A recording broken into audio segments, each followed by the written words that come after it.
आपल्या शंकराचार्यांना आमंत्रित केलं नाही. हिंदुत्वाचे सगळ्यात मोठे आमचे गुरु, त्यांनी हिंदुत्वावर गप्पा माराव्या. काल राहुल गांधींचं भाषण हे देशाला दिशादर्शक आणि मार्गदर्शक होते. राहुल गांधी यांनी भारतीय जनता पक्षाच्या नकली हिंदुत्वाचा मुखवटा काल उतरवला. राहुल गांधींनी काय काल चुकीचं सांगितलं? माननीय उद्धव ठाकरे जे शिवसेनेचे पक्षप्रमुख, त्यांच्याविषयी भारतीय जनता पक्ष नेहमी आरोप करतं की आम्ही हिंदुत्व सोडलं, उद्धवजींनी हिंदुत्व सोडलं, आम्ही सगळ्यांनी हिंदुत्व सोडलं. तेव्हा उद्धवजी उत्तर देतात तेच राहुल गांधींनी दिलं. उद्धवजी सांगतात आम्ही भारतीय जनता पक्षाला सोडलं, हिंदुत्व सोडलं नाही. भारतीय जनता पक्ष म्हणजे हिंदुत्व नाही.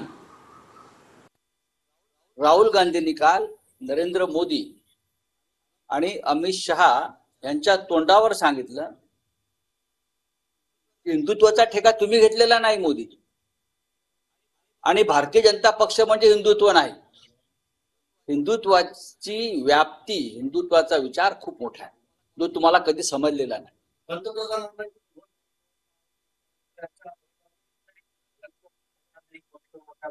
पाहायला मिळालं. ते मंत्री पहिल्या फळीतील टॉप 4 नेते उभे राहिले. 9 मंत्री, 1 गृहमंत्री आणि 1 अकेला सब्बर भारी म्हणजे नरेंद्र मोदी, या सगळ्यांना काल राहुल गांधी भारी पडले.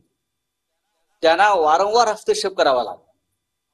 आपली बाजू मांडण्यासाठी लोकसभा अध्यक्षांकडे प्रोटेक्शन मागावं लागलं. कालचं चित्र फार विचलित करणारं होतं. खरं म्हणजे 10 वर्षात प्रथम देशाच्या मजबूत गृहमंत्र्यांना संसदेमध्ये ओम बिर्लांकडे प्रोटेक्शन मागावं लागलं. आम्ही संरक्षित कीजिए.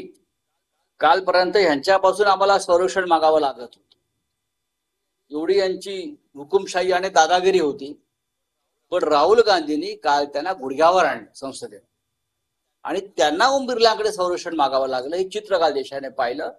मजबूत विरोधी पक्ष आणि प्रामाणिक विरोधी पक्ष नेता काय असतो हे काल देशाला पहिल्या दिवशी दिसलं. ही सुरुवात आहे.